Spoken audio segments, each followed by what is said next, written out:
Welcome to this panel about rethinking redistribution and fiscal policies to advance social justice. My name is Magdalena Sepulveda. I am the director of Panelists. You need to wear your headset. Thank you. So we have a very an amazing list of speakers and very little time. So I apologize in advance as we will be running and keeping time very close. But let me start with some very brief remarks. Over the past decades, the concentration of wealth has accelerated at a staggering rate. Through the financial crisis, the global disruption of the pandemic, the richest individuals have grown richer, and multinational corporations have increased their profits at an unimaginable level. This accumulation of wealth translates directly into political power, distorting democratic institutions and shaping public policy in the interest of the few and eroding the social contract. As inequality deepens, it undermines not only democracy, but also our collective capacity to confront planetary crisis. However, things can change quickly. We need to change things now, and they can change quickly.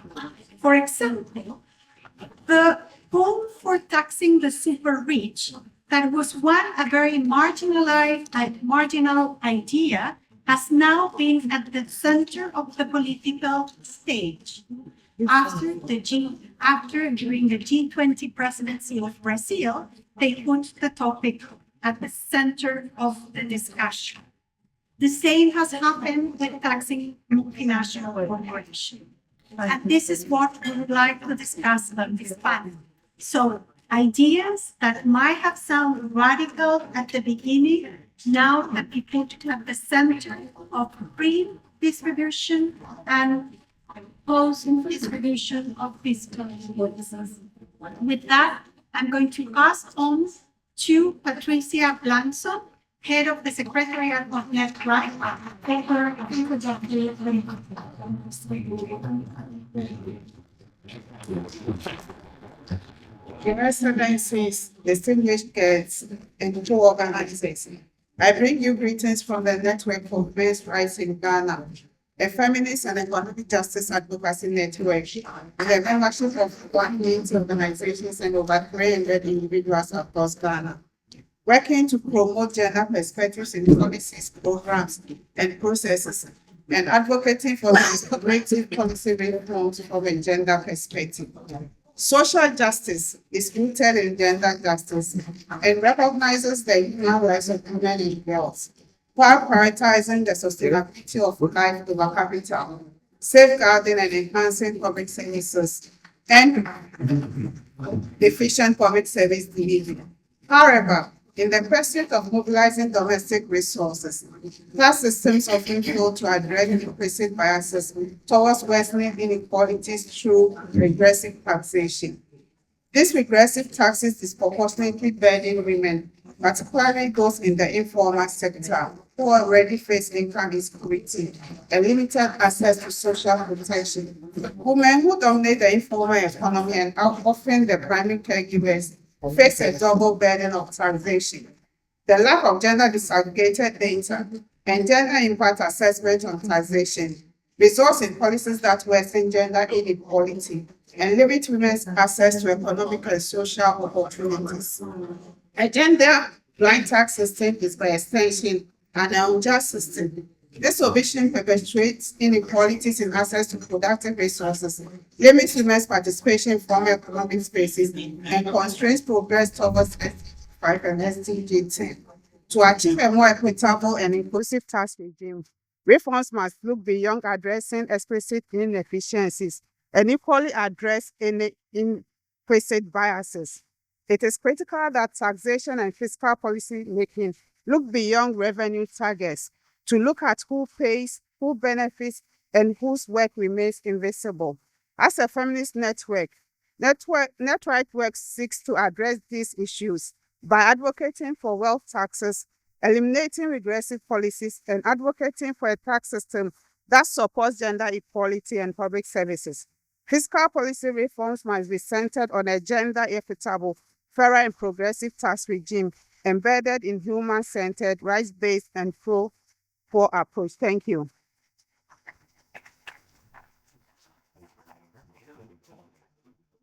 Welcome, everyone. We're here passing the torch, and you're in for a ride today because you have two panels instead of one. And because it is important, we are in such a crucial moment, coming from the Compromiso de Sevilla, commitments from financing for development, and here talking about social development outcomes. And it's so important to put those two together. And that's why these two panels also put such important topics, the pre-distribution and post-distribution together. I am Ana Patricia Muñoz, Executive Director of the International Budget Partnership. We are a global organization that works with civil society organizations, with government champions, with international institutions to make sure that governments raise and spend money in a way that is fair, that is transparent, that is accountable. Adding on to what we just heard, the same systems that are not progressive, the same regressive tax systems, the same expenditure systems that are not getting to the communities that are the most marginalized. Those same systems can be transformed. And because we believe that is possible, because we believe there's hope, we are here to do so. That is only possible if we make sure that communities that are marginalized are at the basis of inclusive policies. Because fiscal policies and budget policies are not just technical ones, are political as well. They are about decisions and who influences those decisions. So we have a lot to hear about today, and so I won't take longer. It's my pleasure to now welcome the UN Deputy High Commissioner for Human Rights, and hold on to your chairs because you're going to be here for a very interesting discussion today. Thank you very much.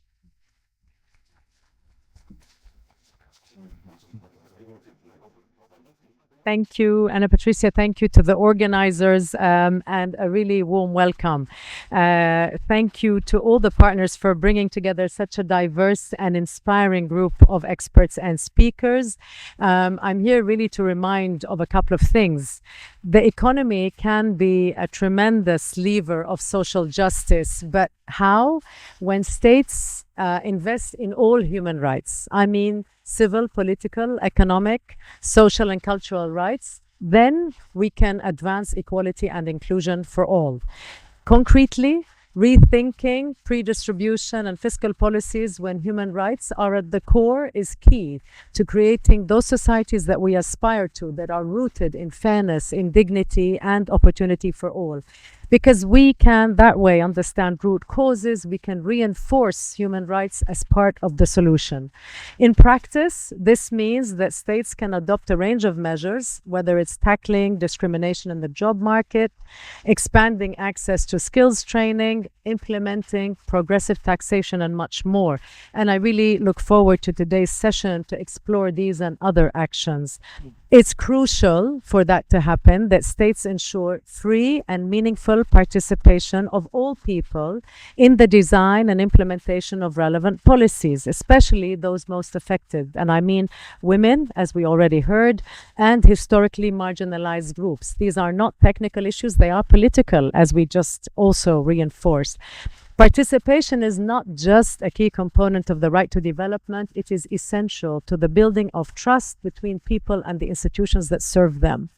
Civil society representatives, grassroots organizations, human rights advocates, and academics also have a very central role to play, because the work, well, it's all your work on progressive taxation, but also on social audits, on expenditure tagging, on budget scorecards, on data disaggregation tools, really provide that vital evidence of the positive impact of human rights-based approaches to fiscal policy. Today's session is super important if we are to take stock of promising practices from across regions to really reflect on how together pre-distribution, and fiscal policies can really advance social justice and realize human rights for all. Very, very pleased to be here. Good luck with the discussions. Thank you.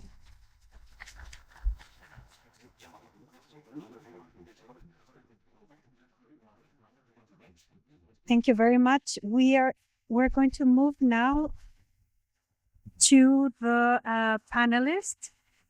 We're going to start with Francisca Gallegos, Undersecretary of State for Social Services from the Ministry of Social Development and Family of Chile. Francisca, you have the floor. 4 minutes. Thank you. Can you listen, please? Yes. Yes? Okay. Thank you very much and good morning to all distinguished participants. It is a honor for Chile to take part in this important dialogue on rethinking redistribution policies to address social inequality. I would like to share some reflection on how our country is working to build a more inclusive and egalitarian society by recognizing one of the most invisible yet essential form of work, care. As has been explained, inequality are not only the result of fiscal policies or social transfer. They are also created and reproduced between the structure of our labor markets and production system. The way we value, organize, and distribute care work is a clear example of this. Around 1.2 million people in Chile provide unpaid care, and 85% of them are women, most of whom belong to lower income households. This unpaid care work sustains families, communities, and the economy itself. Yet, because it's commonly invisible, the market and statistics, it has historically remained outside the scope of employment and development policies. Therefore, Chile is moving forward to strengthen the fourth pillar of social protection, recognizing care is a need, a work, and social rights. Our government, led by President Boric, is implementing the National Support and Care System Chile Cuida, designed to promote co-responsibility among the state, the private sector, the civil society, and families. The system seeks to guarantee access to quality care service while creating decent work opportunity in the care sector. It also integrates digital tools and data systems to identify local needs and gaps in provision, showing that innovation can support care and social inclusion from the state. The reform is not only social policies, it is an economic strategy. Investing in care has a strong multiplier effects. It increases employment, boosting local economies, and contributes to gender equality.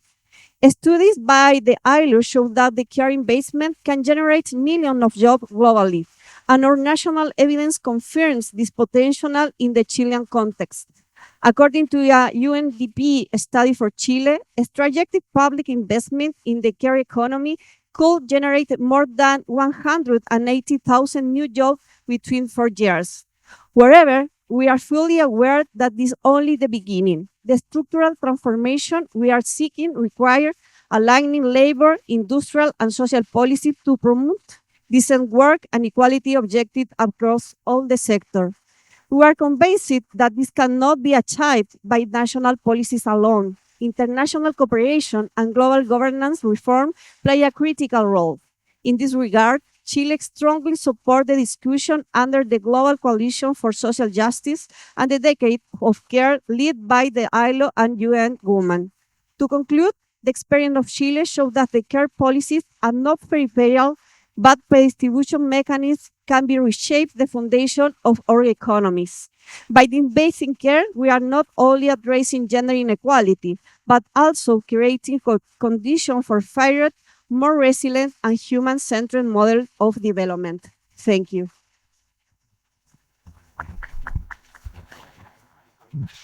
Thank you very much, Francisca, for bringing the rights-based social protection and paid care work to the discussion. Now I have the pleasure to give the floor to Asita Verar, Chair of the Board of UNRISD and former Director of Employment Policy at the ILO.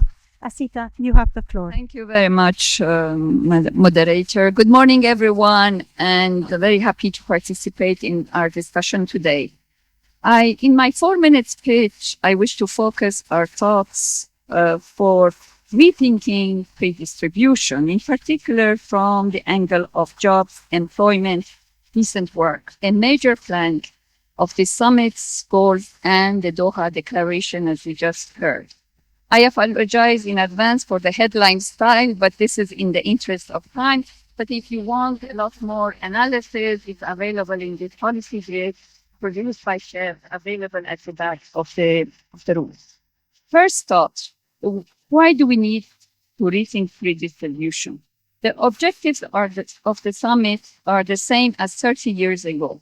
What we lacked was not only commitment and finance, governance, and institutions to implement, but we also need to ask the question, what did we get wrong with our policies? So looking forward, we really need a shift in our policy thinking. Globally, the main income for the majority of the population across the world derives from work. And when work does not deliver, as you just heard, we cannot but observe the widening inequality. The state of the play today is that we are facing significant gaps in access to quality jobs and the steady erosion in pay and conditions of work. The situation is more compelling for women and young people, and I am not going to bore you with massive amount of statistics that are available and depict very much the different trends in work. But maybe only one statistic, and that is the prevalence of informality, 58% of the global workforce, which shows very much the issue of access to quality jobs as well as the conditions of work. What is new though? And this is the positive. There is now a consensus, intellectual and in-country practices, that policy approaches promoted under the neoliberal paradigm did not deliver on jobs and on equality.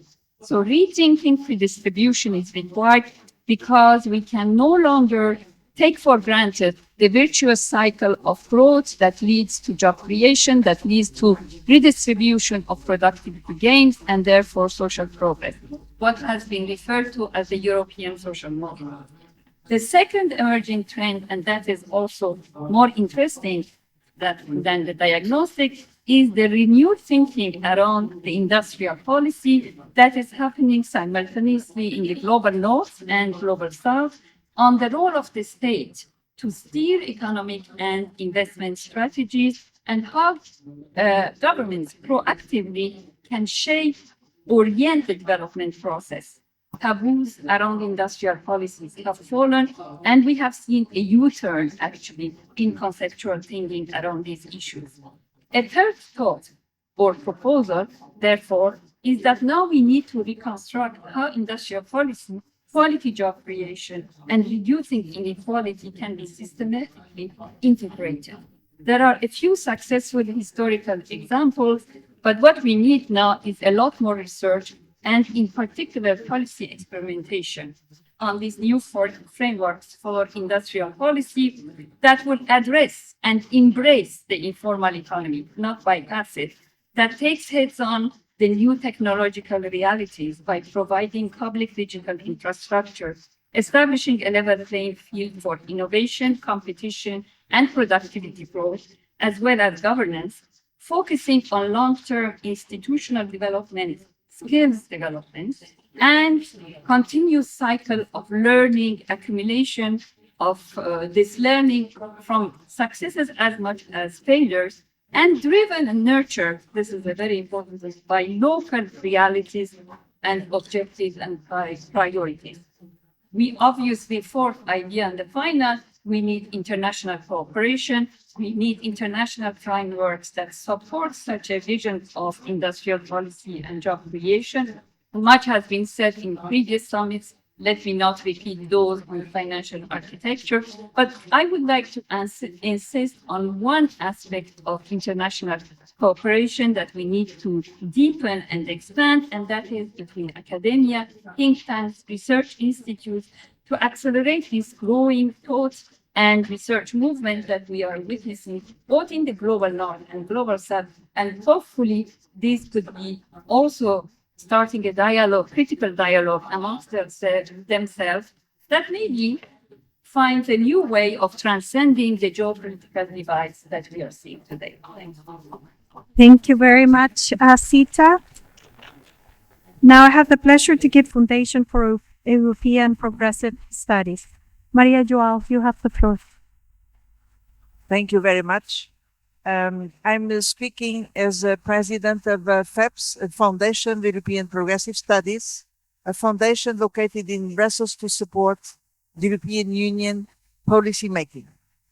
Let me share with you my own experience. I start as minister of my own country, Portugal, Minister of Employment. And when being a minister, I realized something fundamental, is that we need to push for quality jobs. This is the starting point to improve social policies as a whole, but we cannot deliver this unless we have strong cooperation with economic policies. Social and economic policies and environmental policies, they need to go together. This is the first message I'd like to bring to you. Then I moved to European politics. And what happened, again, I'm sharing the experience with you, is that I pushed for higher coordination between all these policies. This was the first comprehensive development strategy adopted by the European Union. Social policies, economic policies, environmental policies all together. But then we had a crisis, high problems of the public debt, and I realized that I need to push for a new stage, which was stronger social rights. And that's why I was the rapporteur of the European Pillar of Social Rights to make sure that the entire economic governance will be reformed to support social standards and social upgrading. So this is the message I'd like to bring from the European Union. Now I would like to jump in the situation we have in the Doha Summit. Look, we are here bringing with us the experience of the Copenhagen social agenda. But now we know that it is not possible to deliver properly on social objectives if we don't have a higher coordination with economic policies. And we are happy that we could adopt last year the Pact for the Future, which is pushing for reforms in different fronts. But now we want to have a much stronger coordination between the agenda adopted here in Copenhagen Summit, in the Doha Summit, and the Pact for the Future. And that's why we are calling for a new global deal. This means the following. If we want to create conditions for developing countries to provide quality jobs and improve their living conditions, we need to change the way trade is being used to create new opportunities to create jobs. We need to equip these countries with industrial policy. We need to make sure that macroeconomic policy creates the fiscal space. And we need to be sure there is proper tax coordination at international level. So you should note from a progressive European viewpoint, we support all this. We consider this is in our interest also. And that's why we are so pleased to present today, and again, you have copies outside, this paper prepared by Asita Vera, which is exactly making this case. And this is the basis to tackle the issue Asita referred, is to bring informal work into work with the rights. We need to have a powerful strategy for this. And I hope that our message and our paper gives some insights how to do this. This is crucial to have an effective implementation of the Doha Social Summit and to give the social, the Pact for the Future, a stronger social pillar. Thank you very much. Thank you very much, Maria Joao. Now I have the pleasure to give the floor to Arabo Ewinju, a researcher at the Southern Center for Inequality Studies. Arabo, you have the floor. Thank you very much. Anyone who's familiar, it's on? Okay. So anyone who's familiar with the South African economy knows that one of the key characteristics is it's highly concentrated. For example, we have 4 banks who own 40% or 80% of the market share. You have 3 or 4 large retailers who again own 75%. And you have 4 audit funds, and it's a very small economy with very high concentration patterns. And this is because of how the economy has developed, right? So in the apartheid period, you had mining and agriculture that drove a lot of returns, and this was then invested across different sectors. But as a result, there were very few people who actually owned stakes in the economy. And this has carried over into the post-apartheid period. And high concentration levels matter. It matters for many reasons, but specifically 2 that relate to our conversation today. And with the one is because the returns to the owners are so much greater than what the workers are getting. And so when you have very few owners who own stakes across some of these sectors, it matters. It matters who's getting the money, and it matters the disparity, right? So even among the few who are employed, because the other distinguishing factor of the South African economy at the high unemployment levels, we're talking about youth between 15 and 34, 2 in 3 of whom are not employed in any meaningful kind of work, right? And so for the few who are employed, there are these distinctions that matter. It matters the sector where you're employed. So these banks in the financial sector pay better, right? And the size of the firm, so the larger firms are able to earn these markups that they're then able to use to pay people and attract better skills. And so even inequality among the few who are employed are working. So if we come back to this retail sector, and I was looking at the figures this morning, one of the largest retail firms, ShopRite, the CEO, his base pay is 20 million rand. Forget the currency, it's 20 million rand. With all the bonuses and pay, it's 18 million. But the average pay in the retail sector is about 14,000 rand, 20,000 if you're doing that, right? So even if you try and calculate some of those, that earnings up, it's in the thousands. I tried and I said, let me just leave the figure. Let me just leave the point and not try and come with 1,500 versus goodness knows what. It's shocking. So even for those who are employed, there's significant inequality. The other thing is also that about 10% of the economy is the top 10, I think I'm under and about 86% own 86% of the wealth in South Africa. So that's the level of inequality that we're talking about. And so redistribution is really calling on the government to take an active role within the productive segments of the economy and getting them to think about how do they shift and steer the economy to produce the kinds of equitable outcomes that we want. And some 2 levers that we've relied on in the South African economy that could be criticized, but at least have begun to show a shift towards generating the kind of outcomes we want is through our competition policy. So the Competition Act came in 1998, and amendments in 2019 are specifically about changing those ownership levels that have not moved much in the last 30 years. And so in the nature of measures that are put in, the kinds of conditions that are put in are specifically around reducing those gaps and trying to share the ownership among a broader set of individuals. And recently there was an amendment to the Companies Act that was also trying to publish the highest paid wages at any company and the lowest wages to begin to also have this conversation, right? So we only ever know about public listed firms and every so often, and it's shocking. But I imagine that the gap is much wider across the sectors, but not all companies are compelled to release this information. So through these 2 pieces of legislation and Ensure More is a beginning way to start to think about inequality within the working sector and how you can actually hold business and the government to actually come in and shift the economy towards where it wants to be.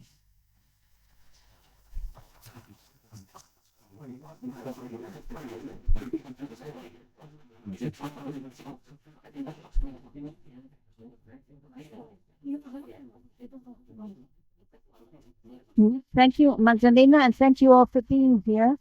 I speak both as a member, as it were, of UNRISD, but also as a member of Women Engaged for a Common Future. And what I'd like to refer back to is this morning, a few hours ago, the Doha Declaration was adopted on social justice, I would say. It contains a passage on a social contract that is needed. We are here to say what is good, which is that care, the notion of care, the concept of care, the need to redistribute care is widely recognized by the governments in the room that adopted the declaration, by the text itself, and also the issue of social protection, universal social protection as a right is in the text. But what is missing is actually the economics of it, as my co-panelists have highlighted. We have global value chains running the world economy. We have 2 billion people working in the informal economy, although the transnational corporations are, of course, highly organized. Those 2 billion people have no social protection, and they have no decent work standards. And so something that really needs to be integrated in our fight for social justice and for a social contract is attention to how these global value chains function, how transnational corporations operate, and we see examples at all levels of this. A process that is, I'd like to highlight, and I think is extremely important, is something that's happening at the Human Rights Council, which is negotiations for a universal treaty, a binding treaty on business and human rights. If it were adopted, if it were accomplished, we would have human rights in these global value chains guaranteed by governments. We would have decent labor standards rooted in transnational corporations' global value chain activities, and we would have ecological and climate justice as part of the principles of this treaty. And so it would actually fundamentally shift how we go about social justice, economic justice, and about political rights. So what I think would be important is for us to see that one paragraph in the Doha Declaration that actually calls for binding agreements. We have to reinforce the role of the United Nations and of the Human Rights Council and the UNRISD and of the ILO as enforcing a rights-based approach. And all of us who are here from civil society side, as well as academic side, really need to reinforce the message about the importance of claiming the possibility to claim rights and to also get justice where rights have been abused or violated. I think that's my brief message to this room, and I really hope we can carry the Doha Declaration forward into meaningful action at the local level, at country levels, putting pressure on governments who signed this declaration, and then, of course, at the multilateral level as well. Thank you very much. Thank you very much. I invite now the panelists to move to the floor, and I invite the second round of panelists, and I give the torch back to Ana Patricia for keep on moderating. Hopefully you can hear me on your headsets. We're going to move on to the second panel. And it's a great segue because, as you heard already in the first one, it's very important to complement this important policies on labor and work and redistribution with the fiscal policies. And this is what we're going to talk about in this panel. I wanted to give you a heads up. Part of this panel is going to be in French. We were hoping to get the French translator in the room. I think that may not happen. So we're going to do our best to translate as we go. You also heard by the end of the previous panel the importance to have different players and different sectors work together, from academia, civil society, governments. And this is what IBP does, working in coalitions, diverse coalitions, to bring together government champions, academics, activists, to change the way fiscal governance works. Because it's not just about how much money, it's about how that money is collected, how that money is distributed or redistributed. And in all of this, as we heard already, in a context of a shrinking civic space, shrinking fiscal space, increasing amounts of debt, those who bear the cost are marginalized communities, especially women. And if that's the case, then marginalized communities and women should have a voice and influence how those decisions are made. So in this panel, you're going to have that mix reflected. We're going to have governmental officials, academia, and civic organizations and activists sharing with you specific actions that can be taken to promote a more equitable system. So today we're going to hear from Professor Sidi Alfaniani, who is a legal advisor and deputy chief of staff for the president of the Republic of Senegal. We're going to have also Professor Georgie Chikata, professor of development studies at the University of London. And it's our pleasure to have Cynthia Sunu, program manager at the Network for Women's Rights in Ghana, who's a co-organizer of this panel. So welcome everyone again. We're going to get started with Cynthia. Cynthia, NETRIGHT has been really at the forefront of explaining why looking at the taxation system is important from a feminist perspective. So today we'd like to think about actions and solutions. So how have your organization, your network, thought about feminist solutions and alternatives to the current taxation system? And I'm going to be quite strict with time. So we have 3 panelists today, so 4 to 5 minutes. And if not, I'm going to be interrupting, so I apologize from the beginning. Please go ahead. Thank you, Anna Patricia, and good afternoon to you all. So I'd like to begin with a story shared by a speaker at a recent conference that I attended looking at taxation and illicit financial flows in October. So he recounted in a conversation, recounted that in a conversation he was having with a professor at a university in Nigeria. In that conversation, he asked the professor a simple but profound question. So he asked, what can be done to change the structures of our tax systems? And the professor responded almost ironically. He said there's nothing wrong with our tax systems. They were designed the way they should work, and they are working exactly as they were designed to. So that response struck me deeply, because when we look closely, especially through a gender lens, we see the truth in that statement. Our tax systems were never designed to serve equality. They were designed to extract, to control, and to protect entrenched interests. And that is why when we talk about rethinking redistribution and fiscal policies for social justice, we must confront not only the economic inefficiencies of our current tax systems, but also the structural injustices that they reproduce. At NETRIGHT, our work on economic justice in Ghana has shown that tax systems are not gender neutral. The way in which revenue is raised and spent reflects the power relations in our societies. And too often, these systems deepen rather than reduce gender and social inequalities. So across many developing countries, there has been an over-reliance on taxation as a primary tool for domestic resource mobilization, and often it's at the expense of fairness and equity. And many African countries, including Ghana, have increasingly shifted toward indirect taxes like VAT and levies on goods and services. And these taxes appear fair on the surface, but they disproportionately affect women, especially those in the informal economy who spend a larger share of their income on basic goods like food, water, fuel, and transport. I'll cite a few examples from studies that we have conducted in Ghana to illustrate the implicit bias of our tax systems that we have realized. So Ghana's income tax system does not explicitly discriminate by gender, yet exemptions on dividends and interest benefit higher income earners, and men are more likely to be in this group.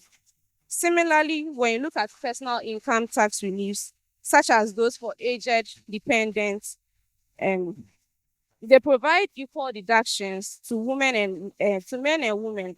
However, female caregivers spend far more time and resources providing elder care. We also realize that trade liberalization and corporate tax incentives, while intended to attract investment, reduce public revenue available for essential services such as education and health. And in many households, this shifts costs to families and often means girls are the ones who lose out when resources are limited. This shows that fiscal policy is not neutral. It can either deepen or close gender gaps. And a feminist fiscal policy starts from the question who pays, who benefits, and who decides. So, what can we do?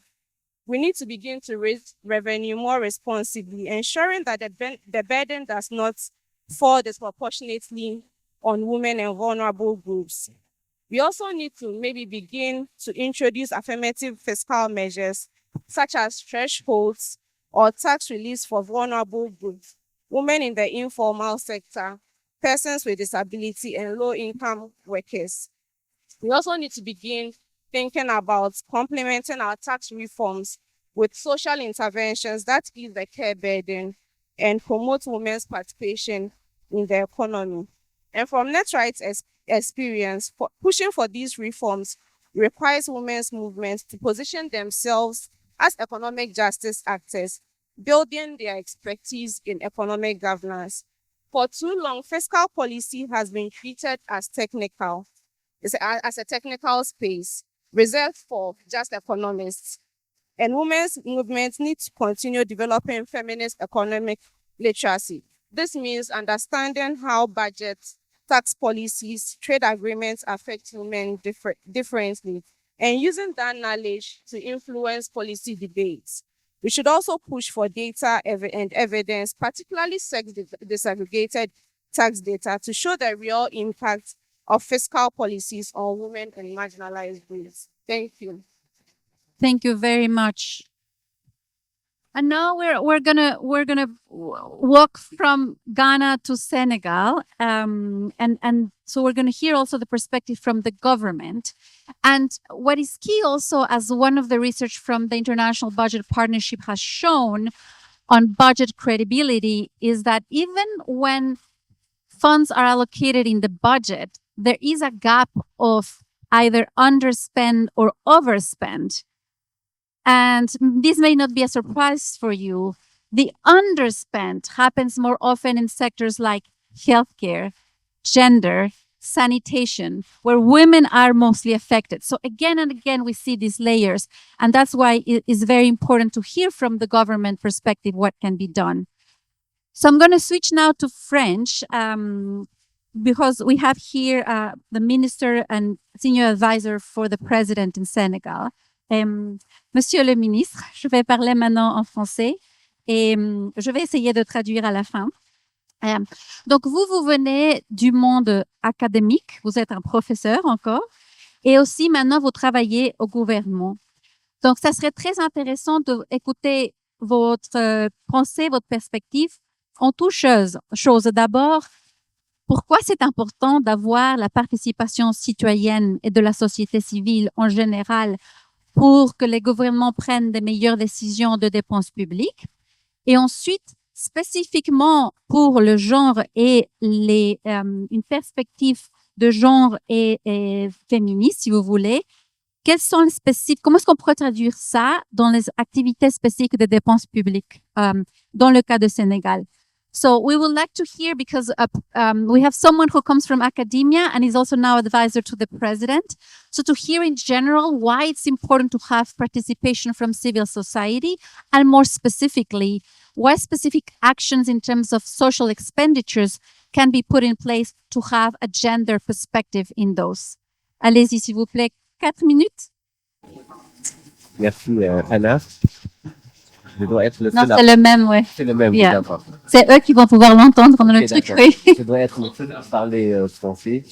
Et donc, cette participation, Anna, surtout en ce qui concerne le Sénégal, peut se faire déjà en assurant une forme d'équité dans l'accès.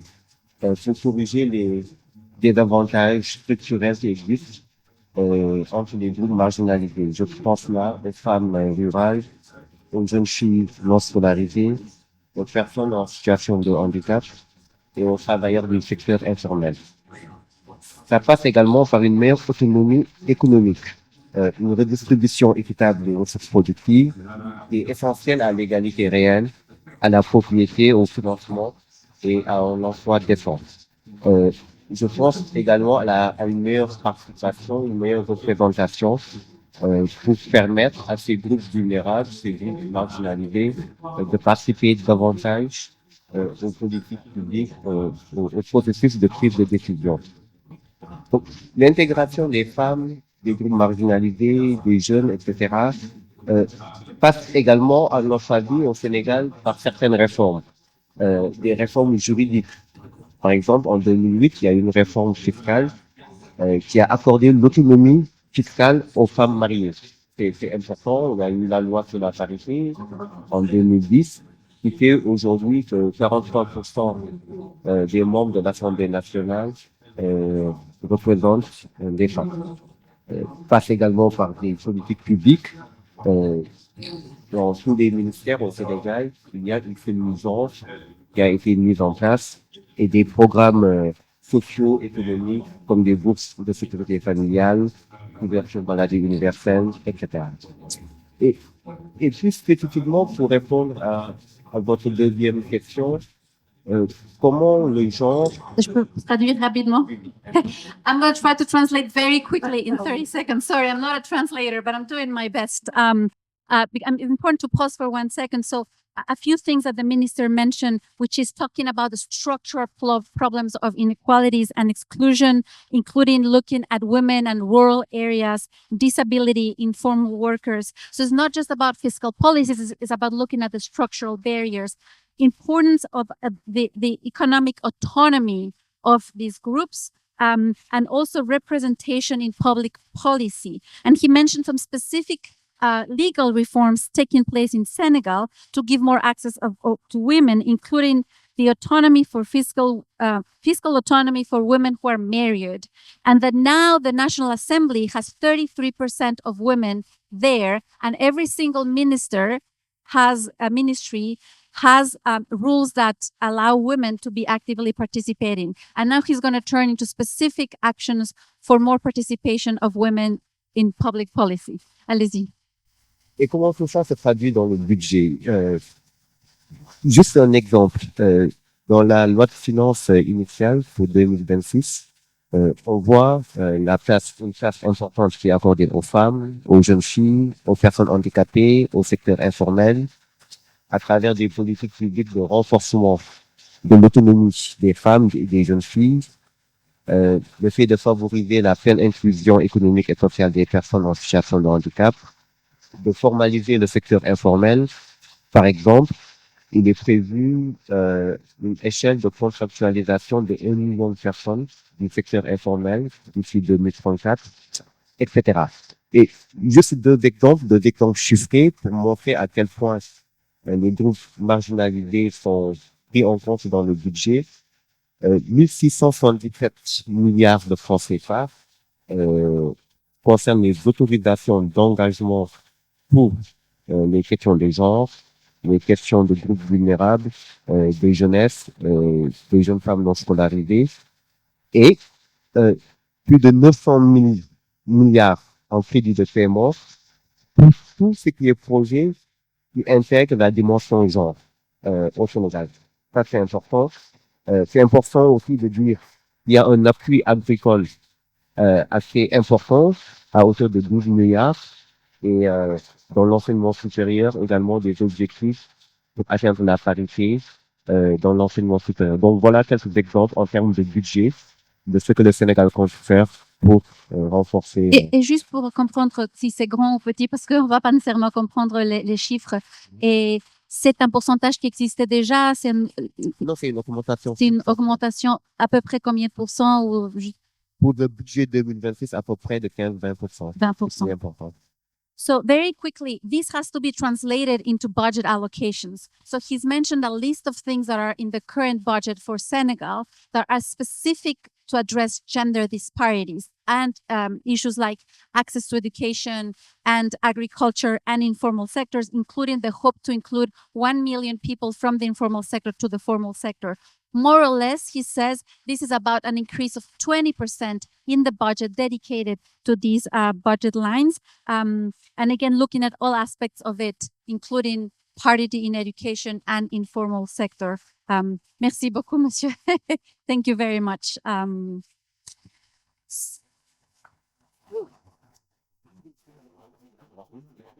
We think I need some water. Okay, I'll move on. So as you can see, not only we have different examples from different countries, different sectors, we have a mix of civil society, academia, government, and we're going to go back to academia now with Professor Shikata. You have been pivotal in shaping the feminist thinking. Yeah, you just need to imagine that is yes, exactly. Just it's really hard. You've been pivotal in incorporating this feminist thinking on social policies. Now, how we translate that into the financing of public policies. Again, how do we make that bridge between the Sevilla conference and this conference, and why this matters? Why is this going to be not only good for women and girls, but it's going to be better for everyone. And we'll have also 4 minutes for you. Thank you. Thank you very much for inviting me to be on this panel. And just a slight corrected, I'm also very active in civil society. And I'm here in several departments. I'm a member of the Ideas Network and the Gender Equitable and Transformative Social Policy for Africa project. And I also serve on the board on with different capacities. But I can't answer your vast question. But in the brief time I have, I want to talk about what I consider to be one of the greatest challenges facing social policy and social development today, the problem of financialization. There's a growing body of evidence about the harmful effects of the financialization of social policy. Its main instruments, such as PPP investment in water, energy, health, and education sectors, blended finance investment in climate smart agriculture, and the provision of mobile money services for cash transfer, have been touted as a necessity to deal with public finance shortfalls and inefficiencies within the state. However, these instruments have often either failed to address poverty or increase household debt through high interest, expensive premiums such as cost insurance. The first thing is that the pocket logic of private capital makes it unspeakable for such a pivotal role in social policy, no matter how much we sanitize it. It's therefore unfortunate that although the Doha Political Declaration has many good provisions, it's also calling for a stronger role for PPPs in particular and private sector in general in the promotion of social development. At yesterday's Parallel Summit, one of the solutions extensively discussed was public-private partnerships. This dressing up of the problem as a solution is a reflection of the influence of the financialization agenda. And I think we have to do something drastic about it, particularly given what we've heard from the other panelists who were speaking before me about the deep crisis facing the world today. So I just want to put forward 3 points about how I think we can definancialize the social policy agenda. The first is that students of social policy, such as UNRISD and many scholars, have demonstrated that social policy is most effective as a catalyst for economic and social development and also for structural transformation when it fulfills 5 interconnected functions. The first is that it should strengthen productive capacities and productivity. The second is to reconcile the contradictions between production and social reproduction. The third is that it should ensure a redistribution of the value that is created. The fourth is that it should protect those who fall through the cracks because of shocks, old age, disability, or structural inequalities, or unemployment. And fifth is that it should build social cohesion. Therefore, we need to reorient social policy away from the current dominance of social protection to this broader remit of 5 functions, so that it can become part of the virtuous circle of transformative policies, economic growth, and structural transformation. This reorientation needs a particular emphasis on addressing the gender segmentation of work, the crisis of social reproduction, and the reform of patriarchal institutional cultures within states and society. The second issue we need to focus on is the state's developmental role. And several speakers before me have talked about this. The fact that we have to return to an understanding that the state has primary responsibility for providing public goods. This has to be reaffirmed so as to restore public trust and social citizenship. It implies a definancialization of social policy and a more selective use of private sector financing, and avoiding its use for social policy interventions that are directly linked with life making and social reproduction. The third is a more robust agenda for domestic resource mobilization. It could involve addressing capital flight and illicit financial flows, strengthening progressive taxation that prioritizes the taxation of transnational corporations, high net worth individuals and corporations, and repurposing pension funds for financial and social policy. It could also involve building stronger regimes of local beneficiation in commodity production and extractive industries for decent job creation. It could also involve the promotion of local currency instruments such as social policy bonds. Lastly, debt restructuring that protects social policy and social spending and avoids domestic debt restructuring on the same terms as foreign private and multilateral debt is urgently needed, particularly in Africa and in the world. As was said at the beginning, financing social policy is politics. Who finances, how they do it is key to the outcomes. We should therefore move away from the PPP bandwagon, which is traveling from conference to conference, shoring up finance capital at the expense of development. Thank you very much. Thank you very much. And we will have time for questions and answers in 1 second, 30 seconds.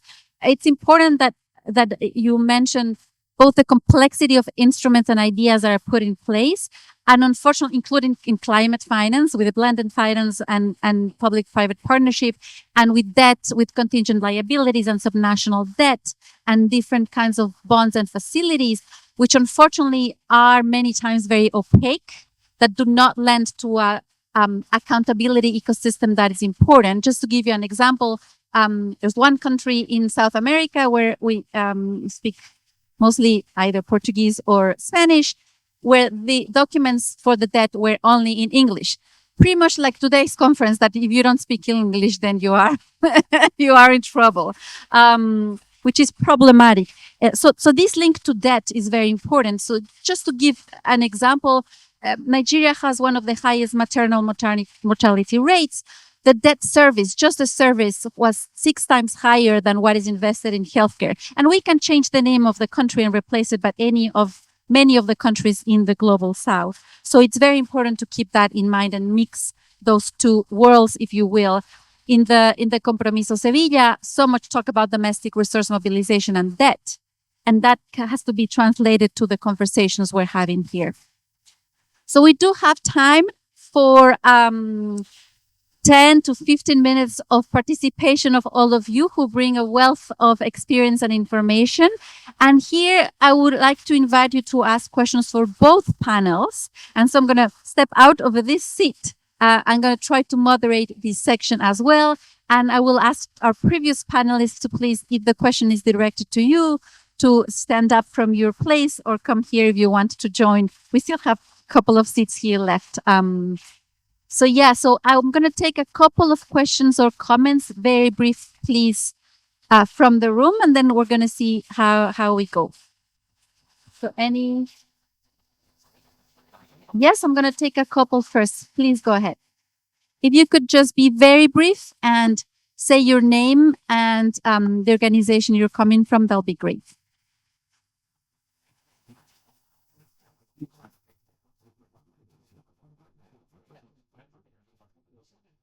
Thank you so much. My name is Queen Biseng. I am the Africa Regional Coordinator for the Global Forum of Communities Discriminated on Work and Decent, one of the most marginalized communities. Just 1 Sorry, 1 second. We will need the headset so we can hear you, if you wouldn't mind.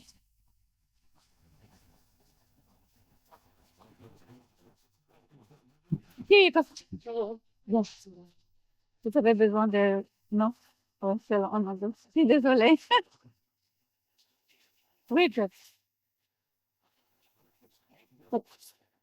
please go ahead. Thank you so much. My name is Queen Biseng.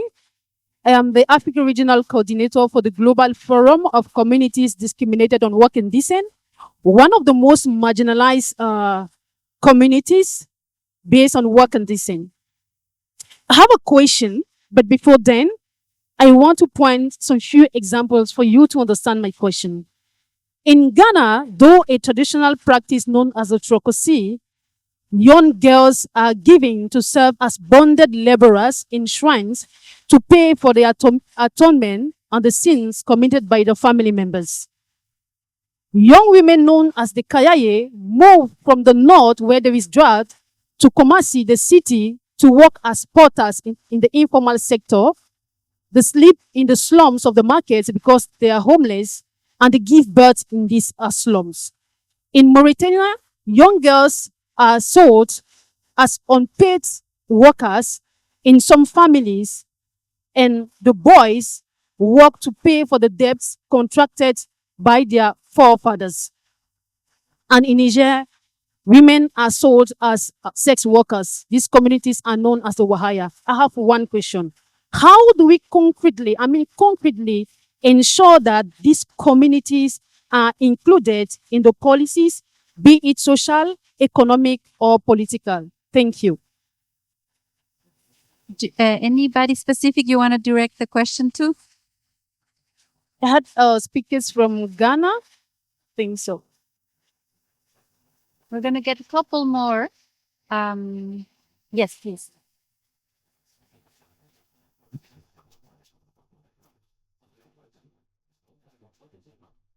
Thank you very much to both panels. Very, very interesting, very refreshing.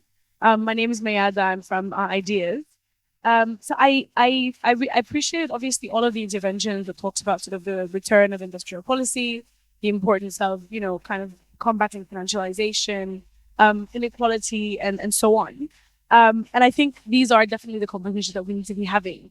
But I also get the sense that, especially when I think about sort of international financial architecture and multilateral institutions, IMF, World Bank, so on, the conversation around macro framework still remains to be quite conservative.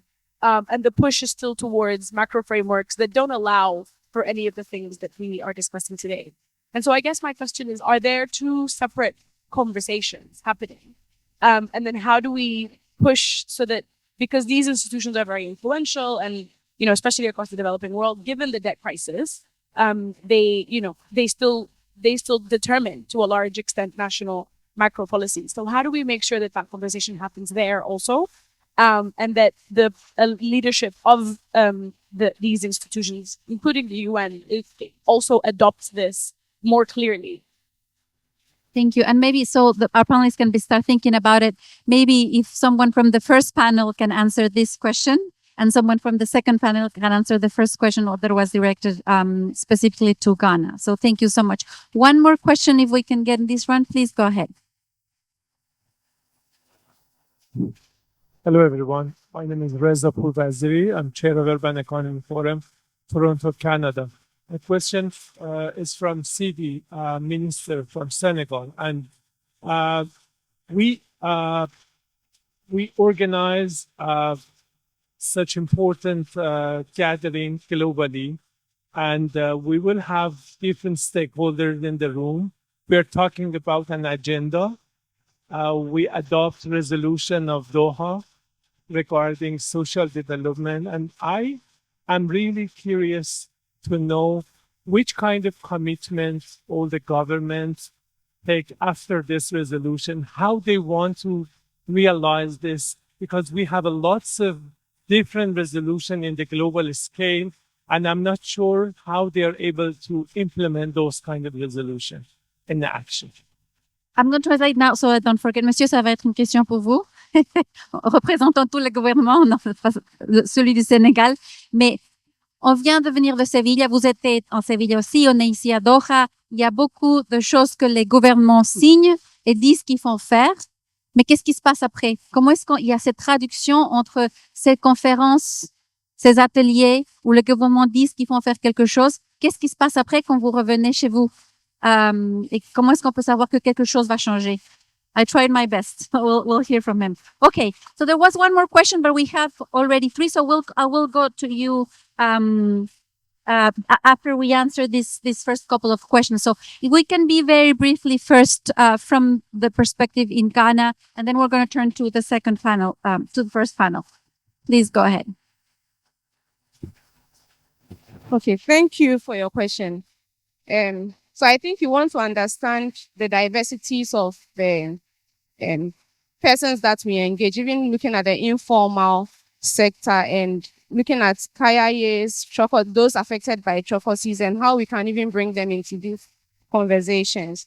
And for us at NETRIGHT, that's one of the things that we also keep thinking about, because one thing that we keep saying is that we don't say we are the voices of women. So because we work on women's rights issues, I'll say women. We don't believe we are the voices of women, but we believe women have their own voices. But it is how we amplify their voices for them to also engage in their own spaces that they work in. So it's really key that when we have these conversations in these spaces, we really also go down to their level to break it down to them, for them to also understand the everyday issues that affect them. So when you are looking at macroeconomic policy issues, how do you break it down to the person at the grassroots level, for them to also understand the issues that we are discussing, the issues around prices of food, the issues around transportation, the issues around how we can, as women, we don't necessarily have to pay for the natural occurrences that happen to us, such as placing taxes on sanitary pads. So it's really about how you send the message down to the grassroots level. And we do this through storytelling. So we also ensure that in the work that we do, we engage persons and then we tell stories. So stories that people can relate to. We also try to do this by increasing our media engagement and also do a lot of community dialogues so that we can translate the issues that we are working on at the national level down to the grassroots level. So I think this is how we can also bring them into the conversation. Thank you. That incorporation of storytelling is becoming more important. Yes, please, for the question on macroeconomic conversation. Yeah. So they know who is speaking. You want to take this one?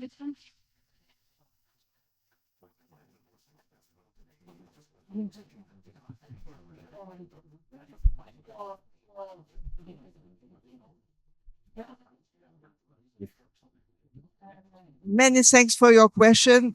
I think this is the fundamental question we need to address. How can we make sure that the Doha Declaration will really be implemented?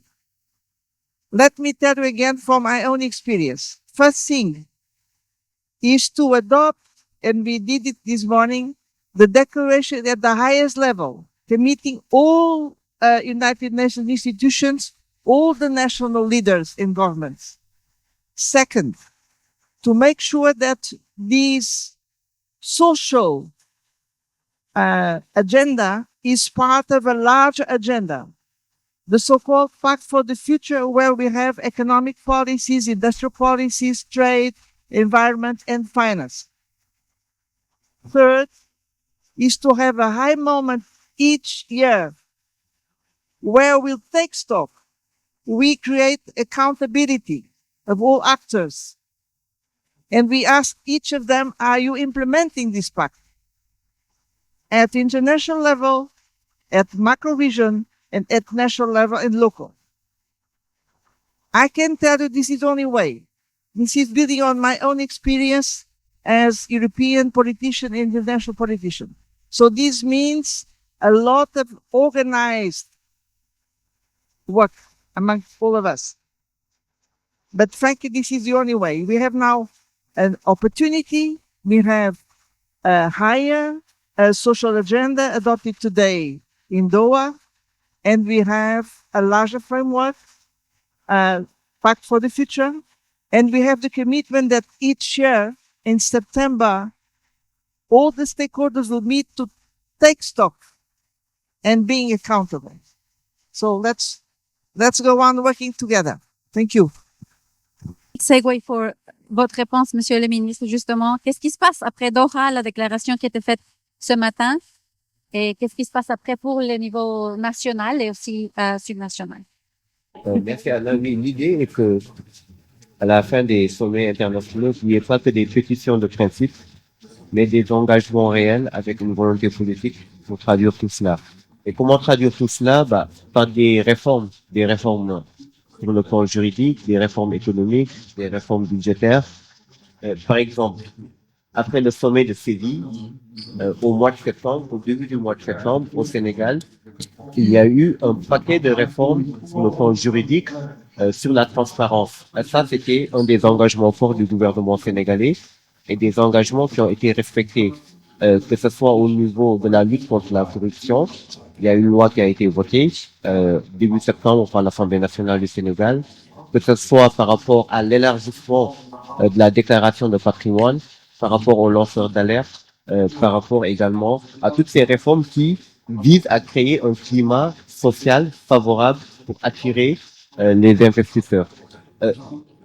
Pour la loi de finances 2026, le budget 2026, il y a également des nouveautés pour traduire en actes concrets les engagements pris par l'État du Sénégal en termes de programmes sociaux et économiques, des bourses de sécurité sociale, familiale, des fonds de solidarité nationale pour prendre en compte et pour mieux appréhender la question des vulnérabilités. Par exemple, dans le budget à venir de l'État du Sénégal, on est dans une logique de croissance inclusive qui contribue directement à remplir les objectifs du développement et qui consolide également l'autonomisation économique des femmes et la réduction des inégalités. Juste des exemples pour dire que dans le budget, des points concrets ont été prévus pour prendre en considération les résolutions prises lors des sommets. Merci beaucoup. Donc, so it's a specific translation of those commitments into reforms. For example, after the Compromiso Sevilla, the government of Senegal had a whole agenda of legal changes that they were implemented, for example, specifically on anti-corruption and transparency.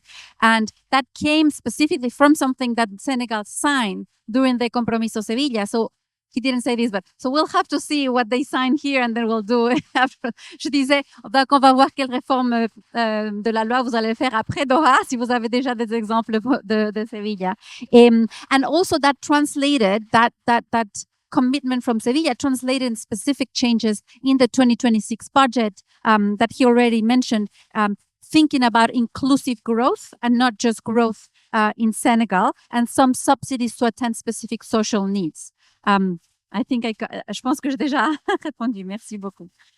Okay. I think we are at time, but there was one more question, and that will be the last question. And then I love it if at the end, all the co-organizers and panelists can come so we can take a picture if that works for all of you. Okay. One last question, please. 30 seconds because we have to close. Thank you.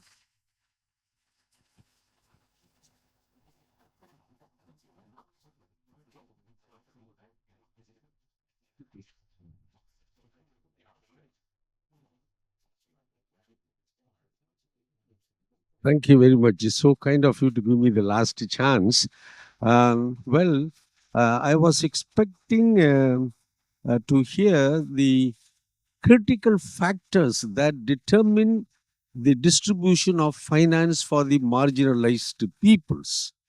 And I didn't hear that, but I want to say number one is very important is the government should see that it's a question of rights for the people to get finance, not condescensions, not even electoral considerations, which is happening in my country. I am Aloysius from India, working for the most marginalized people who are discriminated on the basis of work and descent.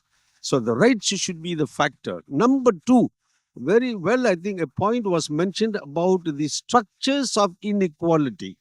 I think definitely I'm working for a particular type of people who are about 270 million people in the world who are discriminated on the basis of work and descent particularly the women and the girls are most disadvantaged people.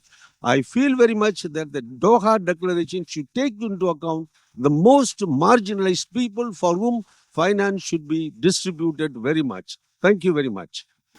Thank you, Mika. So, panel, please go for the new panel. So, we can all of the panel come back in and then we'll figure out a way. Thank you all very much. Merci beaucoup, monsieur.